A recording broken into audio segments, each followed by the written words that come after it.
Okay, we're on YouTube. Oh, there's Ann. Okay. Hi, folks out there in YouTube land. We're continuing with our reading of Alice in Wonderland. And today we begin with Chapter 5, Advice from a Caterpillar. And let me look Mm, and see who the first reader is. Yourself. Aha, and I am the first reader, so I will begin reading.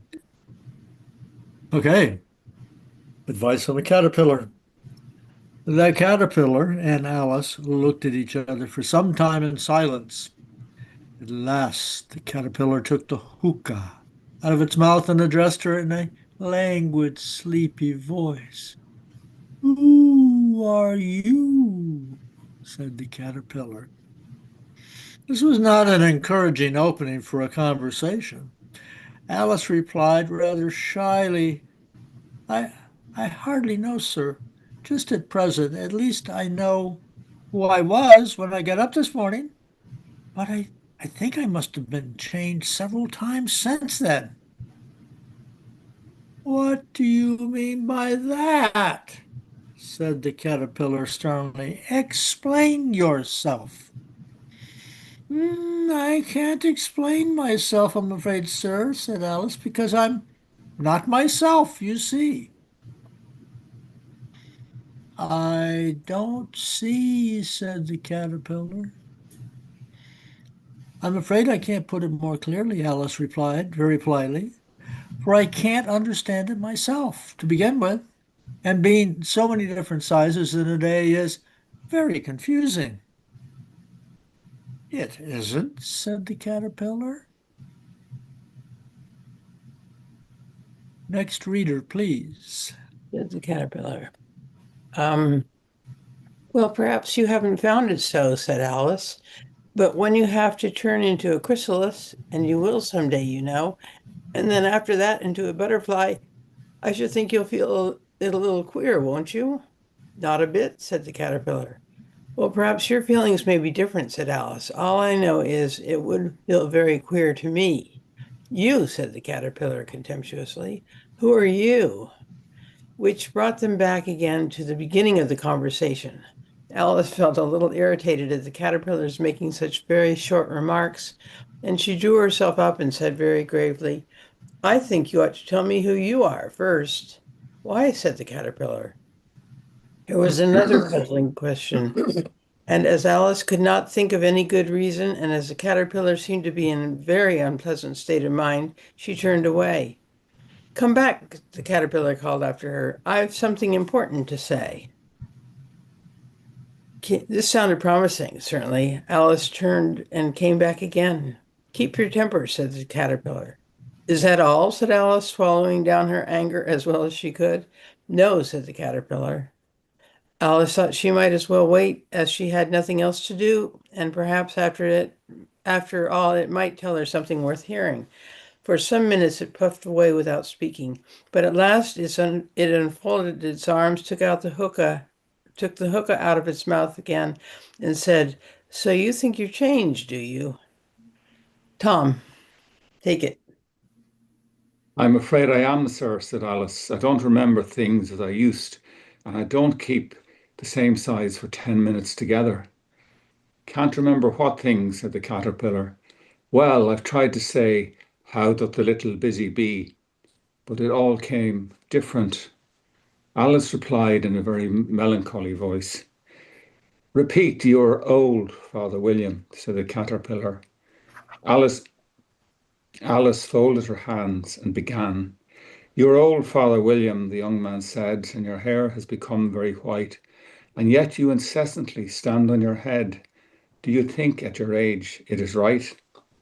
In my youth, Father William replied to his son, I feared it might injure the brain, but now that I'm perfectly sure I have none, why, I do it again and again.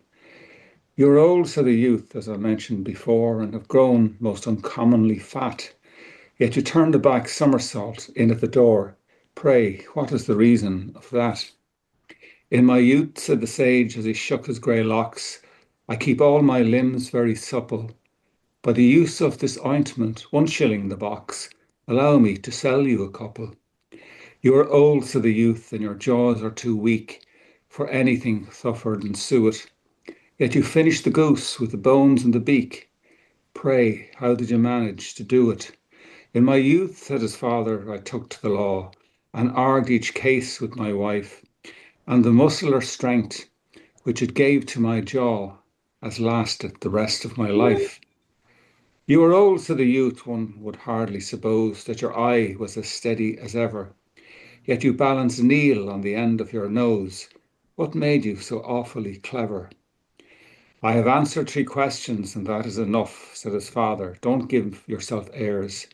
Do you think I can listen all day to such stuff? Be off, or I'll kick you downstairs. Oh, Joan. I just love that. That is not said right, said the caterpillar. Not quite right, I'm afraid, said Alice timidly. Some of the words have got altered. It is wrong from beginning to end, said the caterpillar decidedly, and there was silence for some minutes. The caterpillar was the first to speak. What size do you want to be? It asks. Oh, I'm not particular as to size, Alice hastily replied. Only one doesn't like changing so often, you know. I don't know, said the caterpillar. Alice said nothing. She had never been so much contradicted in all her life before, and she felt that she was losing her temper. Are you content now? Said the caterpillar. Well, I should like to be a little larger, sir, if you wouldn't mind, said Alice. 3 inches is such a wretched height to be. It is a very good height indeed, said the caterpillar angrily, rearing himself upright as it spoke. It was exactly 3 inches high. But I'm not used to it, pleaded poor Alice in a piteous tone, and she thought to herself, I wish the creatures wouldn't be so easily offended. You'll get used to it in time, said the caterpillar, and put the hookah into its mouth and began smoking again. Donna? Alice waited patiently until it chose to speak again. In a minute or two, the caterpillar took the hookah out of its mouth and yawned once or twice and shook itself. Then it got down off the mushroom and crawled away into the grass, merely remarking as it went, one side will make you grow taller and the other side will make you grow shorter. Side of what? The other side of what? Thought Alice to herself. The mushroom, said the caterpillar, just as if she had asked it aloud, and in another moment it was out of sight. Alice remained looking thoughtfully at the mushroom for a minute, trying to make out which were the 2 sides of it. And as it was perfectly round, she found it a very difficult question. However, at last she stretched her arms round it as far as they would go and broke off a bit of the edge with each hand. And now which is which, she said to herself, and then a little of the right-hand bit to try the effect. Next moment, she felt a violent blow underneath her chin. It had struck her foot. She was a very good deal frightened by this very sudden change, but she felt there was no time to be lost. As she was shaking rapidly, so she set to work at once to eat some of the other bit. The pin was pressed so closely against her foot that there was hardly room to open her mouth, but she did at last and managed to swallow a morsel of the left-hand bit. And Come, my head's free at last, said Alice in a tone of delight, which changed into alarm in another moment, when she found that her shoulders were nowhere to be found. All she could see when she looked down was an immense length of neck, which seemed to rise like a stalk out of a sea of green leaves that lay far below her. What can all that green stuff be? Said Alice. And where have my shoulders gone to? And oh, my poor hands, how is it I can't see you? She was moving them about as she spoke, but no result seemed to follow, except a little shaking among the distant green leaves. As there seemed to be no chance of getting her hands up to her head, she tried to get her head down to them, and was delighted to find that her neck would bend about easily in any direction like a serpent. She had just succeeded in curving it down into a graceful zigzag, and was going to dive in among the leaves, when she found to be nothing but the tops of the trees under which she had been wandering, when a sharp hiss made her draw back in a hurry. A large pigeon had flown into her face and was beating her violently with its wings. "Serpent!" screamed the pigeon. "I'm not a serpent," said Alice indignantly. "Let me alone." "Serpent, I say again," repeated the pigeon, but in a more subdued tone, and added with a kind of sob, "I've tried every way and nothing seems to suit them." "I haven't the least idea what you're talking about," said Alice. "I've tried the roots of trees, and I've tried banks, and I've tried hedges," the pigeon went on, without attending to her. "But those serpents, there's no pleasing them." Orla. Alice was more and more puzzled, but she thought there was no use in saying anything more till the pigeon had finished. "As if it wasn't trouble enough hatching the eggs," said the pigeon, "but I must be on the lookout for serpents night and day. Why, I haven't had a wink of sleep these 3 weeks." "I'm very sorry you've been annoyed," said Alice, who was beginning to see its meaning. "And just as I'd taken the highest tree in the wood," continued the pigeon, raising its voice to a shriek, "and just as I was thinking I should be free of them at last, they must needs come wriggling down from the sky. Ugh! Serpent!" "But I'm not a serpent, I tell you," said Alice. I'm a "Well, what are you?" said the pigeon. "I can see you're trying to invent something." I'm a little girl," said Alice, rather doubtfully, as she remembered the number of changes she had gone through that day. "A likely story indeed," said the pigeon in a tone of the deepest contempt. "I've seen a good many little girls in my time, but never one with such a neck as that. No, no, you're a serpent, and there's no use denying it. I suppose you'll be telling me next that you never tasted an egg." Duncan. I have tasted eggs, certainly, said Alice, who was a very truthful child. But little girls don't eat eggs quite as much as serpents do, you know. I don't believe it, said the pigeon. But if they do, why, then they're a kind of serpent, that's all I can say. This was such a new idea to Alice that she was quite silent for a minute or two, which gave the pigeon the opportunity of adding, "You're looking for eggs. I know that well enough. And what does it matter to me whether you're a little girl or a serpent?" "Well, it matters a great deal to me," said Alice hastily. "But I'm not looking for eggs as it happens, and if I was, I shouldn't want yours. I don't like them raw." "Well, be off then," said the pigeon in a sulky tone as it settled down again into its nest. Alice crouched down among the trees as well as she could, for her neck kept getting entangled among the branches, and every now and then she had to stop and untwist it. After a while, she remembered she still held the pieces of mushroom in her hands, and she set to work very carefully, nibbling first at one and then at the other, and growing sometimes taller and sometimes shorter, until she had succeeded in bringing herself down to her usual height. Next.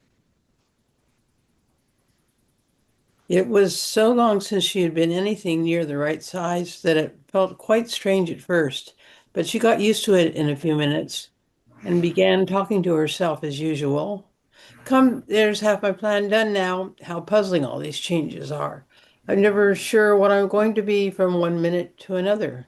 However, I've got back to my right size. The next thing is to get into that beautiful garden. How is that to be done, I wonder?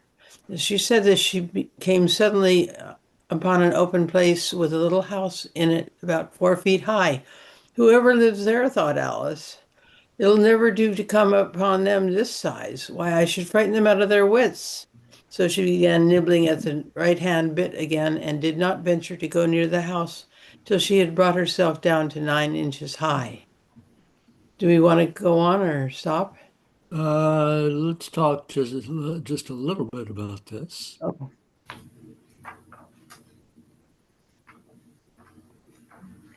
They mention in this book, in the on the side, which you say you have, talking about the poem "You Are Old, Father William." What they call it, an undisputed masterpiece of nonsense, and I just love it. I've loved it forever, and I just wanted to agree. Okay. Well, it is noted in social media that you agree. So it's actually taken another poem and reworking it. Mm-hmm. So, Joan, Hmm. you have a copy of that. How many Yes. other people have copies of this? Mhm. So maybe we should read the original. Oh, I don't think I have the. Where would the Yeah. original? It's not in the book. Yeah, it should be somewhere in your annotated book. It starts, "You are Huh. old, Father Williams," the young man cried. "The few locks which are left, you are gray. You are hale, Father Williams, a hardy old man. Now tell me the reason, I Oh, pray." okay. I found it. Yeah. Where is it? Page 70. I think we must have the same book. Let me look at page 70. No, I don't. Oh, wait. Under number 2. Footnote 2. Yeah, I'm wondering if I Just can after, copy just and paste. below what you were reading. Oh, is this? Oh, Aha. oh, I see. Is this a different poem Yes, on page this is the 70? original. This is the original one. Ah, I thought it was all one. Nope, Nope. nope. It's nonsense. I mean, yeah, I turned see it it. into, she's turned it into nonsense. He's the author, she the child. She's an imaginary child. Yeah. Yeah. Okay, so I read the first verse. "You are old, Father Williams," the young man cried. The few locks which are left you are gray. You are hale, Father Williams, a hardy old man. Now tell me the reason, I pray." Joan, read the second verse. Oh, in the days of my youth, Father William replied, I remembered that youth would fly fast, and abused not my health and my vigor at first, that I might never need them at last. Okay, Katrina? You are old, Father William, the young man cried, and pleasures with youth pass away, and yet you lament not the days that are gone. Now tell me the reason, I pray. Anybody else have a copy of this? Okay. In the days of my youth, Father Williams replied, I remembered that youth could not last. I thought of the future, whatever I did, that I might never grieve for the past. You are old, Father William, the young man cried, and life must be hastening away. You are cheerful and love to converse upon death. Now tell me the reason, I pray. Katrina? I am cheerful, young man, Father William replied. Let the cause thy attention engage. In the days of my youth I remembered my God, and he hath not forgotten my age. Okay. So, very didactic poem. Yeah. Yeah. Yes. Which kind of, Worthy of making the joke out of. Well, yes, apparently, Lewis Carroll thought that was true and made a marvelously wonderful bit of nonsense out of it. It has, if you have this copy, then you also have the pictures that accompany it. That I don't have. You don't have? I have a digital Oh. copy that does. I could hold it up for you, but they're so small, I'm not sure you would see them. Okay. You want to try? All right. Try. You'll have to talk if you're going to hold it up then. You see it? No. No, you got it. You have it too low. You have to hold it up. Hold it up. Oh, higher? Yeah, hold it up higher. And I'm going to put you on speaker view. And then you need to talk. I need to talk.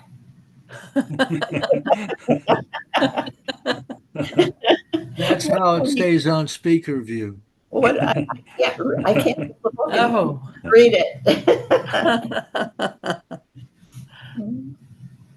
Okay, very good. Yeah, I do have those illustrations. I'm wrong. I thought you were talking something else. Anyway, for more modern concerns, this advice to the cat from the caterpillar was one of the reasons why Alice in Wonderland was a favorite among people who took psychedelics. Oh, And actually could be looked at as an instructive of what to do when you are experiencing the sensory distortions that happen when you take psychedelics. It was a way to keep yourself from freaking out, as the term used to be.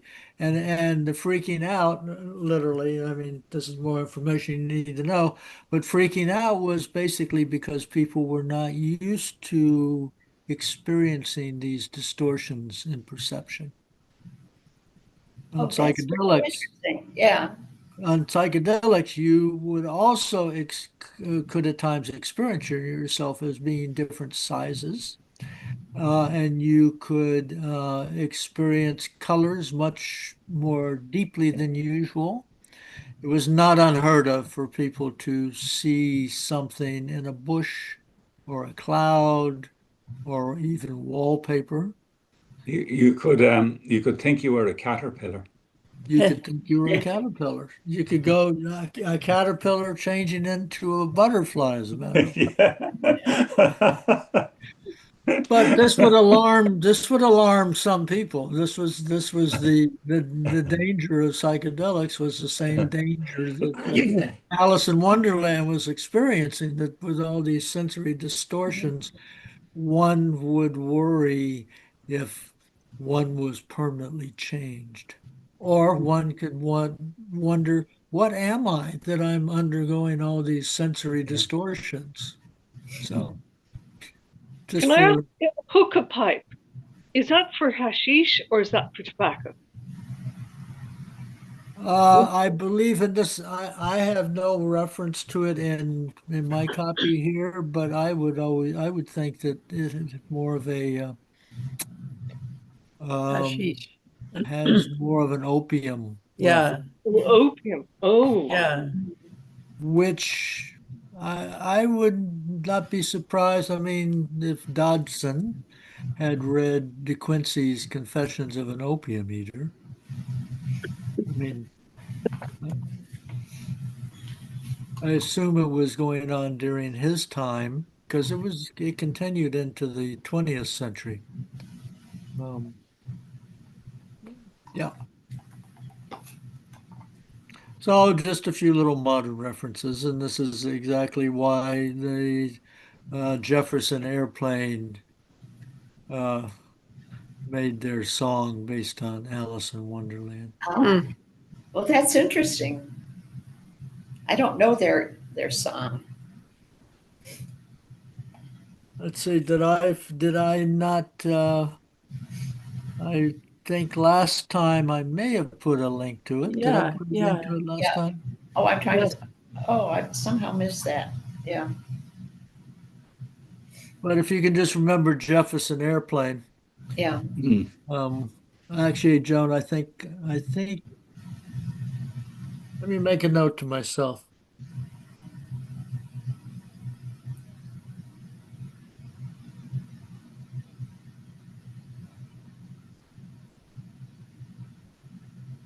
Okay. I might have even looked it up, but my mind these days is in Wonderland. Okay. But I understand. Mine is also. All right, I guess we can continue on. Okay, Tom. Okay, yeah. Chapter 6, Pig and Pepper. For a minute or two, she stood looking at the house and wondering what to do next, and suddenly a footman in livery came running out of the wood. She considered him to be a footman because he was in livery.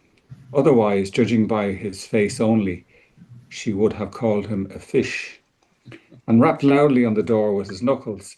It was opened by another footman in livery with a round face and large eyes like a frog.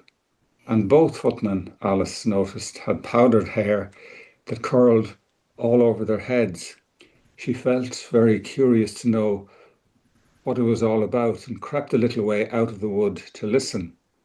The fish footman began by producing from under his arm a great letter nearly as large as himself, and this he handed over to the other, saying in a solemn tone, for the Duchess, an invitation from the Queen to play croquet. The frog footman repeated in the same solemn tone, only changing the order of the words a little, from the Queen, an invitation for the Duchess to play croquet. Then they both bowed low and their curls got entangled together. Alice laughed so much at this that she had to run back into the wood for fear of their hearing her. And when she next peeped out, the fish footman was gone, and the other was sitting on the ground near the door, staring stupidly up into the sky. Alice went timidly up to the door and knocked. There's no sort of use in knocking, said the footman, and that for two reasons. First, because I'm on the same side of the door as you are. Secondly, because they're making such a noise inside, no one could possibly hear you. And certainly there was a most extraordinary noise going on within, a constant howling and sneezing, and every now and then a great crash, as if a dish or kettle had been broken to pieces. Please then, said Alice, how am I to get in? Joan? me, no, not me. Oh, it's changed. I'm sorry. That night, there might be some sense in your knocking, the footman went on without attending to her, if we had the door between us. For instance, if you were inside, you might knock, and I could let you out, you know. He was looking up into the sky all the time. He was speaking, and this Alice thought decidedly uncivil. But perhaps he can't help it, she said to herself. His eyes are so very nearly at the top of his head. But at any rate, he might answer questions. How am I to get in? She repeated aloud. I shall sit here, the footman remarked, till tomorrow. At this moment, the door of the house opened and a large plate came skimming out straight at the footman's head. It just grazed his nose and broke to pieces against one of the trees behind him. Or the next day, maybe, the footman continued in the same tone, exactly as if nothing had happened. Dunna? How am I to get in? Asked Alice again in a louder tone. Are you to get in at all? Said the footman. That's the first question, you know. It was, no doubt, only Alice did not like to be told so. It's really dreadful, she muttered to herself. The way all the creatures argue, it's enough to drive one crazy. Footman seemed to think this a good opportunity for repeating his mark with variations. Did you hear him said? Honest, isn't it? What am I to do? Said Alice. Anything you like, said the footman, and began whistling. Well, there's no use in talking to him, said Alice desperately. He's perfectly idiotic. She opened the door and went in. The door led right into a large kitchen, which was full of smoke from one end to the other. The Duchess was sitting on a three-legged stool in the middle, nursing a baby. The cook was leaning over the fire, stirring a large cauldron which seemed to be full of soup. But there's certainly too much pepper in that soup, Alice said to herself, as well as she could for sneezing. There was certainly too much of it in the air. Even the Duchess sneezed occasionally, and the baby was sneezing and howling alternately, without a moment's pause. The only things in the kitchen that did not sneeze were the cook and a large cat, which was sitting on the hearth, grinning from ear to ear. "Please, would you tell me," said Alice, a little timidly, for she was not quite sure whether it was good manners for her to speak first, "why your cat grins like that?" "It's a Cheshire cat," said the Duchess, "and that's why. Pig." She said the last word with sudden violence that Alice quite jumped. But she saw in another moment that it was addressed to the baby and not to her. So she took courage and went on again. "I didn't know that Cheshire cats always grinned. In fact, I didn't know that cats could grin."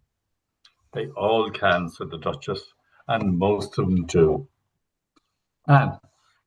Okay.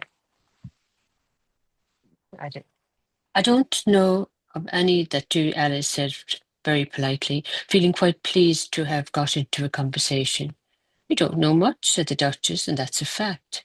Alice did not at all like the tone of this remark, and thought it would be as well to introduce some other subject of conversation. While she was trying to fix on one, the cook took the cauldron of soup off the fire and at once set to work throwing everything within her reach at the Duchess and the baby. The fire irons came first, then followed a shower of saucepans, plates, and dishes. The Duchess took no notice of them, even when they hit her, and the baby was howling so much already that it was quite impossible to say whether the blows hurt it or not. "Oh, please mind what you are doing," cried Alice, jumping up and down in an agony of terror. "Oh, there goes his precious nose," as an unusually large saucepan flew close by it, and very nearly carried it off. "If everybody minded their own business," the Duchess said in a hoarse growl, "the world would go round a deal faster than it does." "Which would not be an advantage," said Alice, who felt very glad to get an opportunity of showing off a little of her knowledge. "Just think what work it would make with the day and the night. You see, the earth takes 24 hours to turn around on its axis." "Talking of axis," said the Duchess, "chop off her head." Alice glanced rather anxiously at the cook to see if she meant to take the hint, but the cook was busily engaged in stirring the soup and did not seem to be listening, so she ventured to go on again. 24 hours, I think. Or is it 12? Oh, don't bother me," said the Duchess. "I never could abide figures." And with that she began nursing her child again, singing a sort of lullaby to it as she did so, and giving it a violent shake at the end of every line. "Speak roughly to your little boy, and beat him when he sneezes. He only does it to annoy, because he knows it teases." Chorus, in which the cook and the baby join. Wow, wow, wow. While the Duchess sang the second verse of the song, she kept tossing the baby violently up and down, and the poor little thing howled so that Alice could hardly hear the words. "I speak severely to my boy, I beat him when he sneezes, for he can thoroughly enjoy the pepper when he pleases." Chorus, wow, Well, wow, well, wow. well. Hola.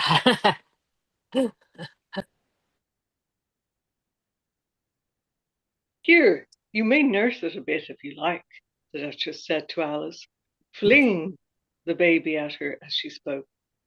"I must go and get ready to play croquet with the Queen." And she hurried out of the room. The cook threw a frying pan after her as she went out, but it just missed her.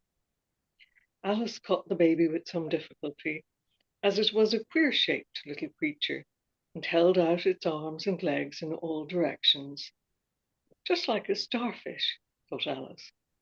The poor little thing was snorting like a steam engine when she caught it, and kept doubling itself up and straightening itself out again, so that altogether, for the first minute or two, it was as much as she could do to hold it. As soon as she had made out the proper way of nursing it, which was to twist it up into a sort of knot, and then keep tight hold of its right ear and left foot so as to prevent its undoing itself, she carried it out into the open air. If I don't take this child away with me, thought Alice, they're sure to kill it in a day or two. Wouldn't it be murder to leave it behind? She said the last words out loud, and the little thing grunted in reply. It had left off sneezing by this time. Don't grunt, said Alice. That's not at all a proper way of expressing yourself. Duncan. The baby grunted again, and Alice looked very anxiously into its face to see what was the matter with it. There could be no doubt it had a very turned-up nose, much more like a snout than a real nose. Also, its eyes were getting extremely small for a baby. Altogether, Alice did not like the look of the thing at all. But perhaps it was only sobbing, she thought, and looked into its eyes again to see if there were any tears. No, there were no tears. If you're going to turn into a pig, my dear, said Alice seriously, I'll have nothing more to do with you. Mind now. The poor little thing sobbed again, or grunted, it was impossible to say which, and they went on for some while in silence. Alice was just beginning to think to herself, now, what am I to do with this creature when I get it home? When it grunted again so violently that she looked down into its face in some alarm. This time there could be no mistake about it. It was neither more or less than a pig, and she felt it would be quite absurd for her to carry it any further. Next. So she set the little creature down and felt quite relieved to see it trot away quietly into the wood. If it had grown up, she said to herself, it would have made a dreadfully ugly child, but it makes a rather handsome pig, I think. And she began thinking over other children she knew who might do very well as pigs, and was just saying to herself, if one only knew the right way to change them, when she was a little startled by seeing the Cheshire Cat sitting on a bough of a tree a few yards off. The cat only grinned when it saw Alice. It looked good-natured, she thought. Still, it had very long claws and a great many teeth, so she felt that it ought to be treated with respect. Cheshire Puss, she began rather timidly, as she did not know at all whether it would like the name. However, it only grinned a little wider. Come, it's pleased so far, thought Alice, and she went on. Would you tell me, please, which way I ought to go from here? It depends a good deal on where you want to get to, said the cat. I don't much care where, said Alice. Then it doesn't matter which way you go, said the cat.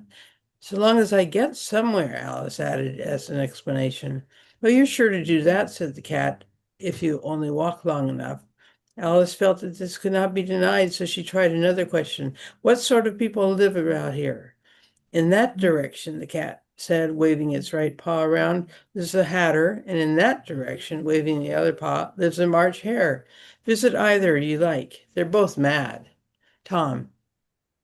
But I don't want to go among mad people, Alice remarked. Oh, you can't help that, said the cat. We're all mad here. I'm mad. You're mad. How do you know I'm mad, said Alice. You must be, said the cat, or you wouldn't have come here. Alice didn't think that proved it at all, however. She went on. And how do you know that you're mad? To begin with, said the cat, a dog's not mad. You grant that? I suppose so, said Alice. Well then, the cat went on, you see, a dog growls when it's angry and wags its tail when it's pleased. Now, I growl when I'm pleased and I wag my tail when I'm angry. Therefore, I'm mad. I call it purring, not growling, said Alice. Call it what you like, said the cat. Do you play croquet with the Queen today? I should like it very much, said Alice, but I haven't been invited yet. You'll see me there, said the cat, and vanished. Alice was not much surprised at this. She was getting so well used to queer things happening. While she was still looking at the place where it had been, it had suddenly appeared again. By the by, what became of the baby? Said the cat. I nearly forgotten to ask. It turned into a pig, Alice answered very quietly, just as if the cat had come back in a natural way. I thought it would, said the cat, and vanished again. Joan? Joan, you had to turn on your microphone.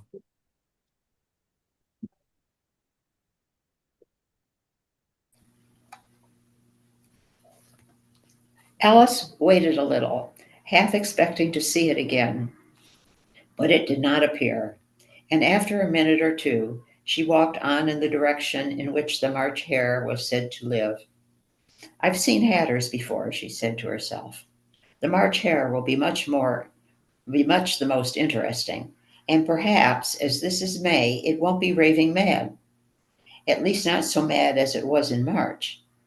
And she said this, she looked up, and there was the cat again, sitting on a branch of a tree.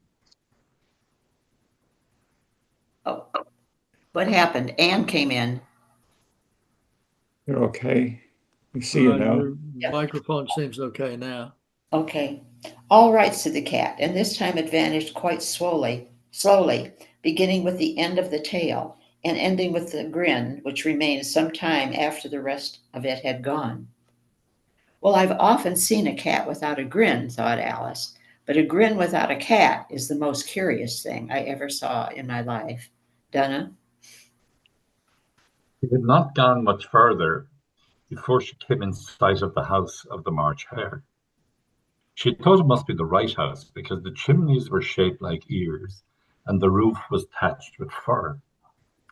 It was so large a house that she did not like to go near till she had nibbled some more of the left-hand bit of mushroom and raised herself to about 2 feet high. Even then, she walked up towards it rather timidly, saying to herself, suppose it should be raving mad after all. I almost wish I had gone to see the Hatter instead. Mad tea party. There was a table set out under a tree in front of the house, and the March Hare and the Hatter were having tea at it. The Dormouse was sitting between them, fast asleep, and the other two were resting their elbows on it and talking over its head. Only, as it's asleep, I suppose it doesn't mind. The table was a large one, but the three were all crowded together at one corner of it. No room, they cried out when they saw Alice coming. This room, said Alice indignantly, and she sat down in a large armchair at one end of the table. Have some wine, the March Hare said in an encouraging tone. Alice looked around the table, but there was nothing on it but tea. I don't see any wine, she remarked. There isn't any, said the March Hare. Then it wasn't very civil of you to offer it, said Alice angrily. It wasn't very civil of you to sit down without being invited, said the March Hare. I didn't know it was your table, said Alice. It's laid for a great many more than 3. Your hair wants cutting, said the Hatter. He'd been looking at Alice for some time with great curiosity, and this was his first speech. Anne. Okay. You should learn not to make personal remarks, Alice said with some severity. It's very rude. The Hatter opened his eyes very wide on hearing this, but all he said was, why is a raven like a writing desk? Come, we shall have some fun now, thought Alice. I'm glad they began asking riddles. I believe I can guess that, she added aloud. Do you mean that you think you can find out the answer to it, said the March Hare. Exactly so, said Alice. Then you should say what you mean, the March Hare went on. I do, Alice hastily replied. At least I mean what I say. That's the same thing, you know. Not the same thing a bit, said the Hatter. Why, you might just as well say that. I see what I eat is the same thing as I eat what I see. You might just as well say, added the March Hare, that I like what I get is the same thing as I get what I like. You might just as well say, added the doormat, which seemed to be talking in his sleep, That I breathe when I sleep is the same thing as I sleep when I breathe.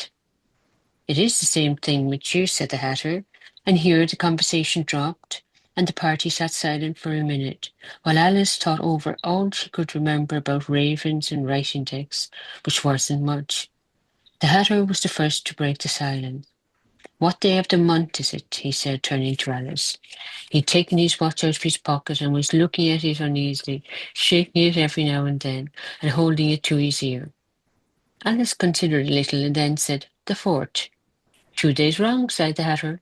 I told you butter wouldn't suit the works, he added, looking angrily at the March Hare. It was the best butter, the March Hare meekly replied. Yes, but some crumbs must have got in as well, the Hatter grumbled. You shouldn't have put it in with the bread knife. Orla. The March Hare took the watch and looked at it gloomily. Then he dipped it into his cup of tea and looked at it again. But he could think of nothing better to say than his first remark. It was the best butter, you know. Alice had been looking over his shoulder with some curiosity. What a funny watch, she remarked. It tells the day of the month and doesn't tell what o'clock it is. Why should it? Muttered the Hatter. Does your watch tell you what year it is? Of course not, Alice replied very readily. But that's because it stays the same year for such a long time together. Which is just the case with mine, said the Hatter. Alice felt dreadfully puzzled. The Hatter's remark seemed to have no sort of meaning in it, and yet it was certainly English. I don't quite understand you, she said, as politely as she could. The Dormouse is asleep again, said the Hatter, and he poured a little hot tea upon its nose. The Dormouse shook its head impatiently and said, without opening its eyes, of course, just what I was going to remark myself. Have you guessed the riddle yet? The Hatter said, turning to Alice again. No, I give up, Alice replied. What's the answer? I haven't the slightest idea, said the Hatter. Nor I, said the March Hare. Alice sighed wearily. I think you might do something better with the time, she said, than waste it in asking riddles that have no answers. Duncan. Well, if you knew time as well as I do, said the Hatter, you wouldn't talk about wasting it. It's him. I don't know what you mean, said Alice. Of course you don't, the Hatter said, tossing his head contemptuously.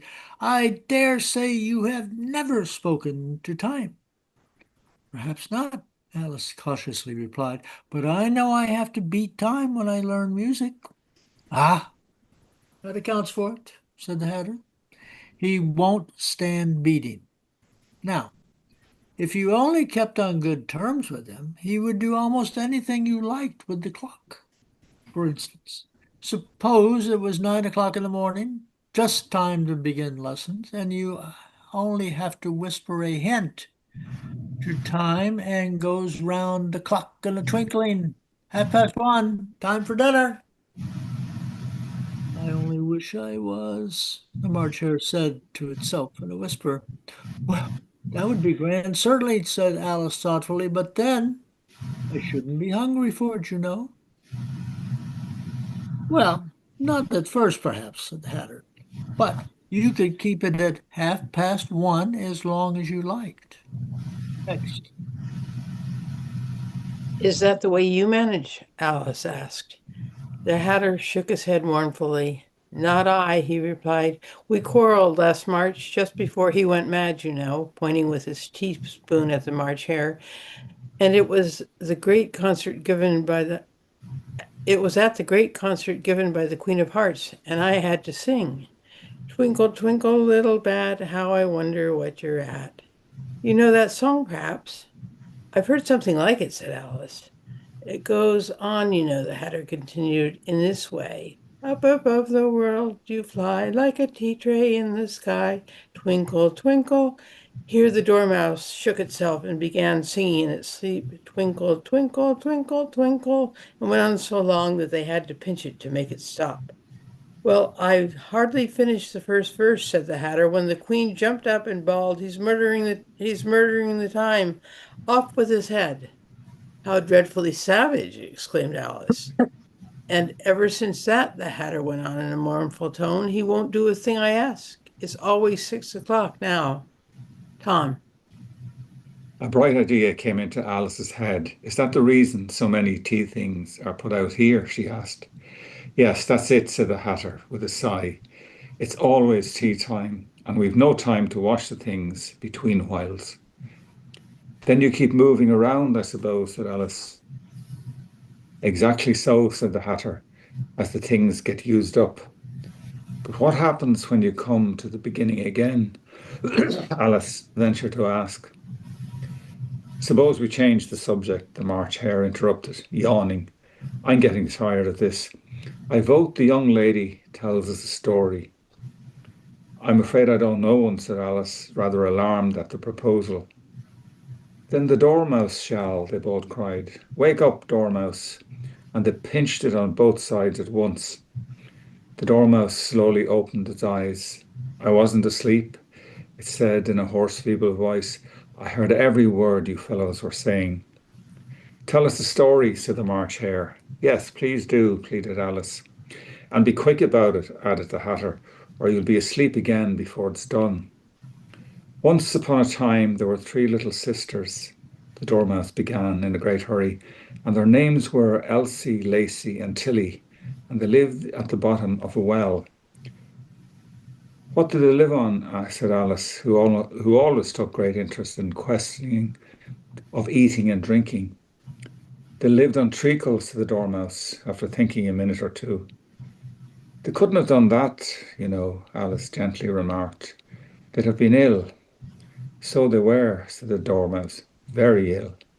Alice tried a little to fancy to herself what such an extraordinary way of living would be like. But it puzzled her too much, so she went on. But why did they live at the bottom of a well? Joan? Take some more tea, the March Hare said to Alice very earnestly. I've had nothing yet, Alice replied in an offended tone. So I can't take more. You mean you can't take less, said the Hatter. It's very easy to take more than nothing. Nobody asked your opinion, said Alice. Who's making personal remarks now? The Hatter asked triumphantly. Alice did not quite know what to say to this, so she helped herself to some tea and bread and butter, and then turned to the Dormouse and repeated her question. Why did they live at the bottom of a well? The Dormouse again took a minute or two to think about it, and then said, It was a treacle well. There is no such thing. Alice was beginning very angrily. But the Hatter and the March Hare went, Shh, shh, and the Dormouse sulkily remarked, If you can't be civil, you'd better finish the story for yourself. No, please go on, Alice said very humbly. I won't interrupt you again. I dare say there may be one. One indeed, said the Dormouse indignantly. However, he consented to go on. So these 3 little sisters, they were learning to draw, you know. What did they draw? Said Alice, quite forgetting her promise. Treacle, said the Dormouse, without considering it all this time. Dunham? I want a clean cup, interrupted the Hatter. Let's all move one place on. He moved on as he spoke, and the Dormouse followed him. March Hare moved into the Dormouse's place, and Alice, rather unwillingly, took the place of the March Hare. The Hatter was the only one who got any advantage from the change, and Alice was a good deal worse off, as the March Hare had just upset the milk jug into his plate. Alice did not wish to offend the Dormouse again, so she began very cautiously. But I don't understand. Where did they draw the treacle from? You can draw water out of a water well, said the Hatter. So I should think you could draw treacle out of a treacle well, eh? Stupid. But they were in the well, Alice said to the Dormouse, not choosing to notice this last remark. Of course they were, said the Dormouse. well in. This answer so confused poor Alice that she let the dormouse go on for some time without interrupting it. They were learning to drow, the dormouse went on, yawning, rubbing his eyes, for it was getting very sleepy, and they drew all manner of things, everything that begins with an M. Why with an M? Said Alice. Why not? Said the March Hare. Alice was silent. Dormouse had closed his eyes by this time and was going off into a doze, but on being pinched by the Hatter, it woke up again with a little shriek and went on. That begins with an M, such as mousetraps and the bone, and memory and muchness. You know, you say things are much of a muchness. Did you ever see such a thing as a drawing of a muchness? Really? Now you ask me, said Alice, very much confused. I don't think. Then you shouldn't talk, said the Hatter. This piece of rudeness was more than Alice could bear. She got up in great disgust and walked off. The dormouse fell asleep instantly, and neither of the others took the least notice of her going, though she looked back once or twice, half hoping they would call after her. The last time she saw them, they were trying to put the dormouse into the teapot. And Okay. At any rate, I'll never go there again, said Alice, as she picked her way through the wood. It's the stupidest tea party I ever was at in all my life. Just as she said this, she noticed that one of the trees had a door leading right into it. It's very curious, she thought. But everything's curious today. I think I may as well go in at once. And in she went. Want to finish up, Orla? Mhm. Once more she found herself in the long hall and close to the little glass table. Now I'll manage better this time, she said to herself, and began by taking the little golden key and unlocking the door that led into the garden.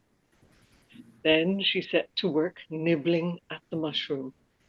She had kept a piece of it in her pocket till she was about a foot high. Then she walked down the little passage, and then she found herself at last in the beautiful garden, among the bright flower beds and the cool fountains. Yeah. Hmm.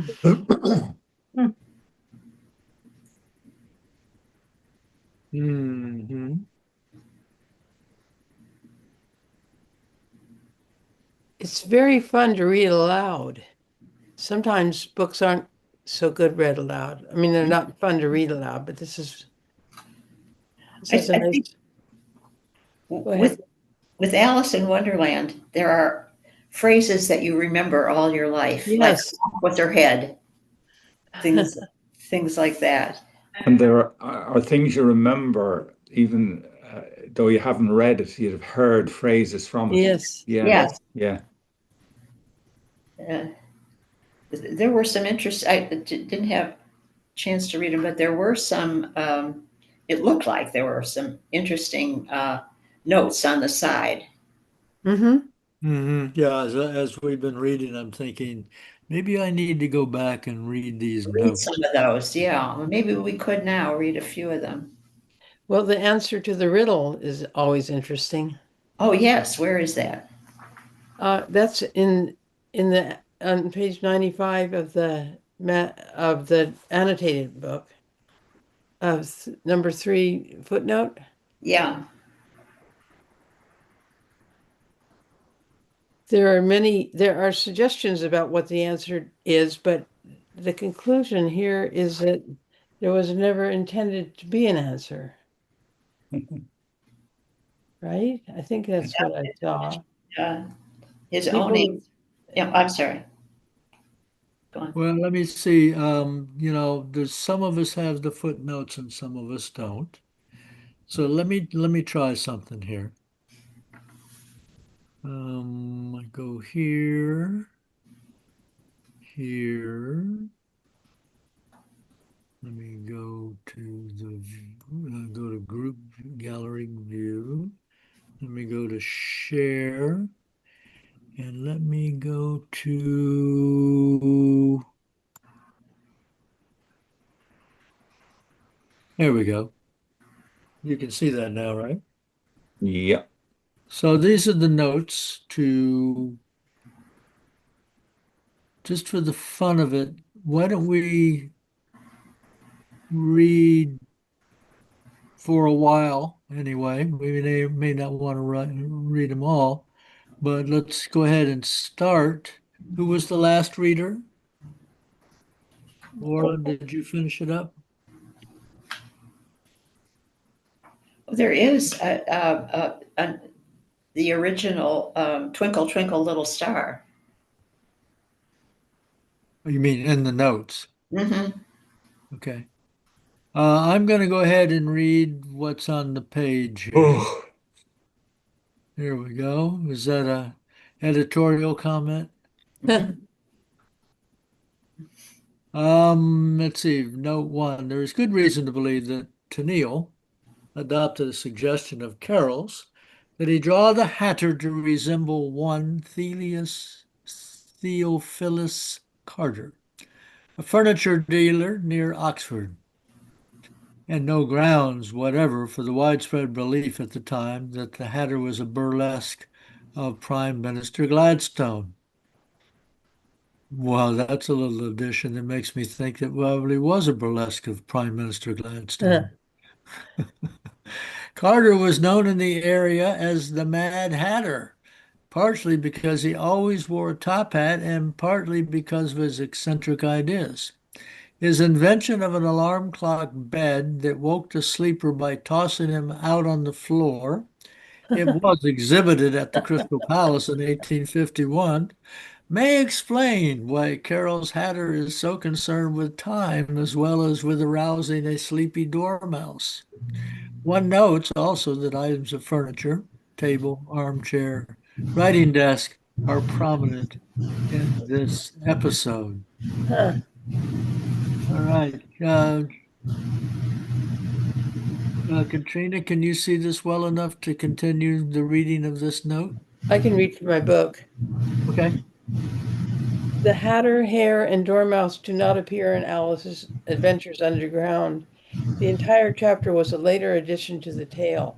The Hare and Hatter reappear as the king's messengers, Haya and Hatta, in chapter 6 of Through the Looking Glass. In Paramount's 1933 motion picture of Alice, Edward Everett Horton was the Hatter. Charles Ruggles, March Hare. Ed Wynn supplied the Hatter's voice in Walt Disney's 1951 animation, and Jerry Colonna spoke the part of the Hare. Uh-huh. Okay, why don't you go ahead and read a little bit more? Let me mention one thing. I think it is an interesting question, which has no answer, which is how much did seeing the Disney version of this affect how we read it? When was the Disney version? I don't remember. Alice in Wonderland? I'm absolutely sure that everyone in America who... Oh, it was 1951. Mm-hmm. Yeah. I don't remember the movie very well. Okay. I bet I can find the copies of, let's see, at least pieces of it on YouTube. I was just going to say, I think I remember that they used to use mercury in the making of hats. That's right. That's right. The mercury would drive people mad. Yes. Yes. Ah, So the Mad Hatter was they were playing with the mercury. And I just Yes. wanted to talk about the riddle. So I looked up The Raven, Edgar Allan Poe, which was written in 1845. Mm-hmm. And if it's what's the similarity between the Raven and the writing desk, if they're talking about Poe, he wrote chilling murder mystery type stuff. Yep. mhm. I'm just thinking because the Raven would have been big at the time. I mean, it's still big, but it would have yeah, been. so- Okay. Okay. So And you're it's entirely different, like to what Alice in Wonderland is about. Or maybe it's not. Maybe we're not. Do you think he was referring to Edgar Allan Poe when they, let's see if I remember this correctly from this, what we just read, when he talked about a pen and a raven. Wasn't there something like that in here? There was somewhere. Why the riddle was, why is a raven like a writing desk? Yes, that's it. Yeah, because Poe wrote on both. There you go. Very good joke. Ah, very Is good. that an original with you, Katrina? No, that's. I mean, I've known that for years, but it's in this footnote. Oh, I have Several never other heard that possibilities. before. No. Really? There are other possibilities which are listed in this footnote. More answers to the riddle can be found on page 83 of more annotated Alice. Huh. There's another annotated Alice. There's another book called More Annotated Alice. I guess. But it goes on here. One has flapping fits and the other fitting flaps. One is good for writing books and the other better for biting books. These are others suggested. Uh-huh. Okay. Actually, these notes are pretty good, I think. They're very Yeah, interesting. But somewhere I just read, when we were doing this, that there really wasn't, that Lewis Carroll didn't have any answer in mind to that question. But I don't know. Oh, wait, is merely an afterthought. Inquiries have been so often addressed to me as to whether there's any answer to the Hatter's riddle. I may put it on there because anyway, this, however, is merely an afterthought. The riddle, as originally invented, had no answer at all. Mm-hmm. Yeah, and this is making wild statements on my part, but it seems to me, Lewis Carroll was a mathematician and a logician. And it seems to me that in Alice in Wonderland that he is trying to get rid of all of that. That he does not want, he is literally working to write nonsense because he realized.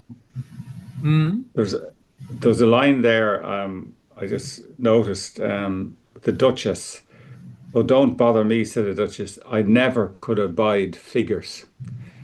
And I think that's and he was a professor of maths, wasn't he? Yeah. Yes. Yeah, but I like that line. Yeah. So maybe what Duncan saying is there, he wanted to shed that kind of stuff, Also, the three sisters. I read somewhere where the door. Who's telling the story about the treacle, the well? Dormouse. The three sisters in Dormouse. the treacle well. His answer to everything is treacle, But he mentions, he's saying about the three sisters were down the well, and I think there was three little sisters, and I can't, but one of them, there's a name there, is an anagram of Alice, one of them. I read that somewhere. Now. I don't know where I saw that, but but there were three sisters, as the Dormouse mentioned in real life. Yeah. Mm-hmm. There's also a note on the fat pig baby. Yeah. See that? Should I read it? Sure. Yeah. It was surely not without malice that Carroll turned a male baby into a pig, for he had low opinion of little boys. And Sylvie and Bruno concluded an unpleasant child named Uggug, a hideous fat boy, with the expression of a prize pig, finally turns into a porcupine. Carroll now and then made an effort to be friendly with the little boy, but usually only when the lad had sisters, that Carol wanted to meet. In one of his concealed rhyme letters, a letter that seems to be prose but on closer inspection turns out to be verse, he closes a P.S. with these lines. Best love to you, to yourself, to your mother. My kindest regards to your small, fat, impertinent, ignorant brother. My hate, I think that is all. He did not like that little boy. Yeah, there's a note. The note here, three little sisters are the three little sisters. Yeah. Elsie and Elsie, Tilly, and Lacey is an anagram for Alice. Hmm.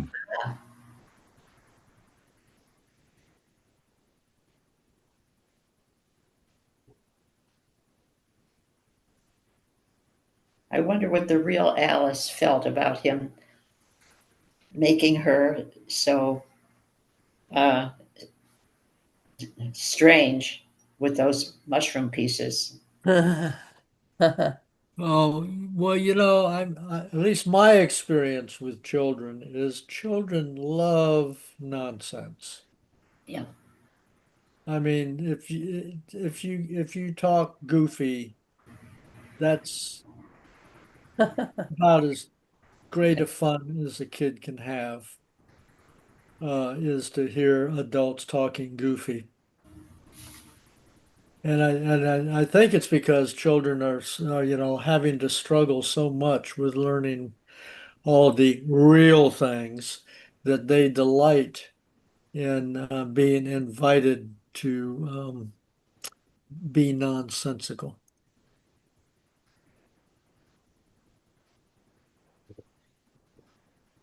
I remember I remember very clearly, and this is many, many, many, many, many years ago. I was in a drugstore that had a soda fountain, and there were two little boys sitting there. They must have been about 10, and they were telling each other the dumbest jokes you ever heard and laughing hilariously over them. And that's like what you said.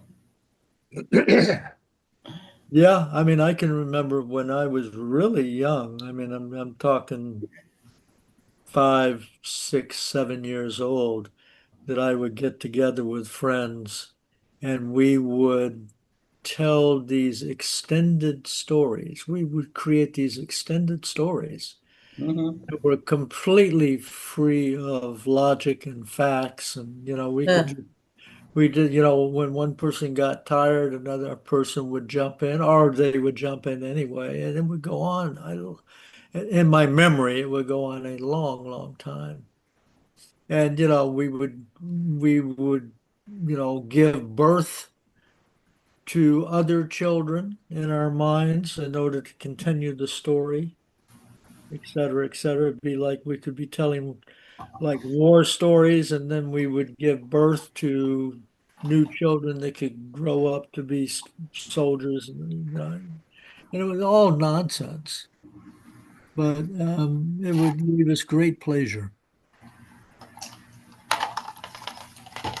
Looking at that note there where it says, note the spelling of never as Nevar, which is backwards, it is raven, Raven. Yeah, isn't it? That's good. Huh. Yeah. Mhm. So we And play, yeah. nevermore is the big line in Raven. Yeah. Oh, well, did you finish the note though? The finishing of that note is extremely interesting.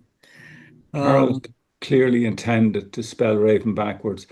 The word was corrected to never in all later printings, perhaps by an editor who fancied he'd caught the printer's error. Huh. Because Carol died soon after this, Wasn't the correction destroyed the ingenuity of his answer. The original spelling was never restored. Whether Carl was aware of the damage done to his clever answer is not known. In 1991, the Spectator in England asked for answers. Oh yeah, that's the riddle.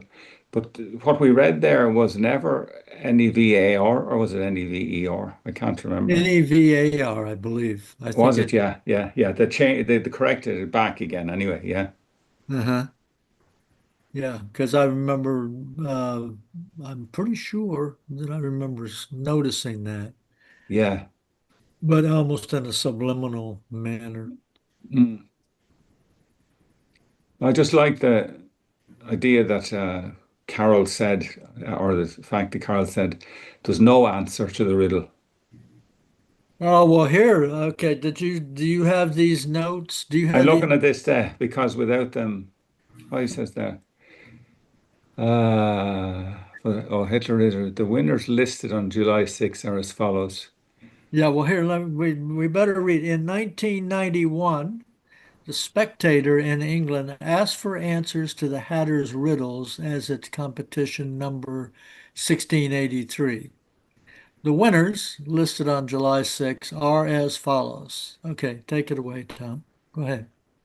Because without them, both Brave New World could not have been written. Because one has flapping fits and the other fitting flaps. Because one is good for writing books and the other better for biting rocks. Because a writing desk is a rest for pens and a raven is a pest for wrens. I like that one. Yes. Because raven contains 5 letters, which you might equally well expect to find in a writing desk. Because they are both used to carry on decomposition. I'm only getting that now there, the carry on decomposition, yeah. Because they both tend to present unkind bills. Yeah. Because they both have a flap in oak. Yeah, I think the joke there is a raven would have a flat in Oh, an oak. sorry, yeah.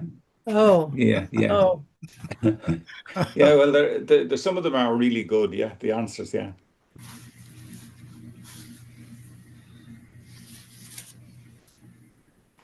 Oh, yes. Okay.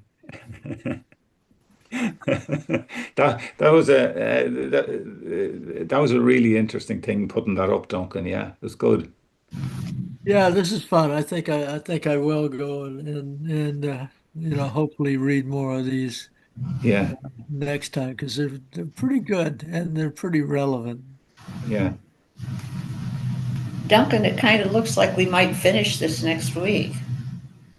Okay, and I had considered that, well, I'm trying to figure it out because my book, I assume I'm looking, it says that we're 30% of the way through. Is that, I do not have a table of contents. Does somebody have a table of contents in a physical book? We're about 50% of the way through. How far? 50%. 50%. I think it's Yeah. more. Well, Okay, well, it's not too, I mean, this is the second reading, so it's taken us 2 readings to get this far. We can assume that it's not going to take more than 2 to finish it. Yeah, Next week is the first Monday. oh, that's right. right. Yeah, First Monday, so bring your poems, little tales, 75. Yeah. whatever. I thought about bringing, most of us here are Ulysses readers, is that correct? Yeah. Okay, so Joe Kenny sent an essay about, let me think of what the fellow's name. Oh, yeah. Henry Flowers.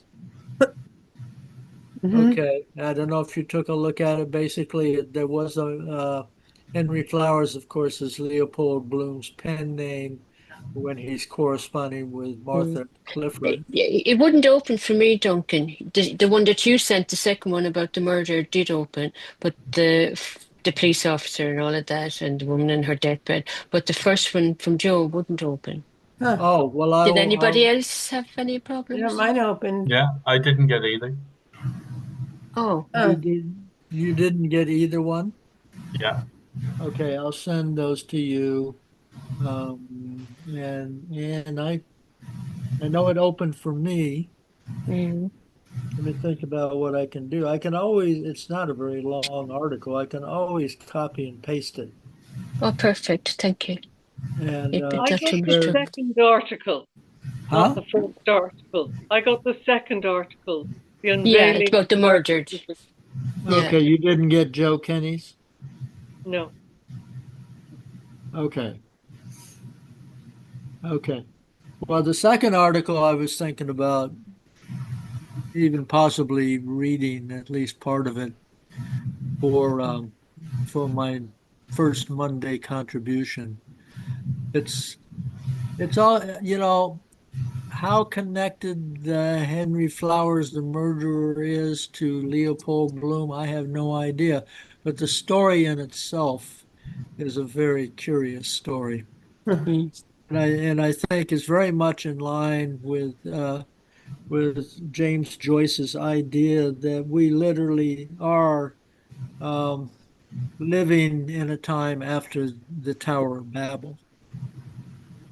And, so people perceive and they perceive differently. We all perceive differently from each other, and even our language, even if it's quote the common language, that we all have different working definitions for words and how things go together. Anyway, I'm babbling on. I'm probably Okay. affected uh, Babylon. by Babylon. Thank you. Nice. Let me do the stop share. There we go. Yeah. Yeah. I'm So, probably affected by Lewis Carroll and Alice in Wonderland. It's Mm. been changing shapes so much today that I don't know who I am anymore. do we want to just briefly toss out ideas for what we'll read next, just in terms of making sure that we can have access to it? Do Okay, we have well, anything in the pipeline? through the looking glass. Okay. I mean, That we would seem to make be having, huh? that would make sense to follow through with through Okay. the looking glass. Yeah, let's go with that. I imagine it's about as long as, it's not Same. super long. And then, we can come up with new ideas. Okay. Great. And we can also go back to old ideas. There's always Dubliners. There's always Portrait of an Artist, of a Young Man as an Artist. And I suppose if we did Dubliners, I can check with Joe. We might draw Joe Kenny back in, Oh, because he on is Monday? such huh? On Mondays? Yeah, he's such a fountain of information on Yeah. Dubliner stories and like that one he did on counterpoints. I'm still not sure what to do with that, where he somehow counterpoints was related to the Iliad. Hmm. That there's a number of overlying design things between was it counterparts? The story of the guy who works in the document shop that is not doing his work, and so he goes out to the bar to try to escape from work. Anyway, lots of fun. Mm-hmm. We'll try to okay, Donna and Orla and Anne. You had trouble. Yeah, Yep. You had trouble opening the one I passed on from Joe. I didn't receive it at all. In fact, I had no You didn't trouble. receive it at all. Okay. I didn't either, Duncan. And Joan didn't. Okay. And so Donna, Orla, Ann, and Joan. Uh, so Donna, you didn't receive the second article either. I the second article, no. Okay. I'll try to figure out the best. Some of you will receive things for a second time, Perfect. which I'm sure will not be a problem. All right. Thank you. Okay, thanks, Duncan. Thank you. Thanks, Have Sarah. fun. Bye, Bye. everybody. Bye. All righty. On we go.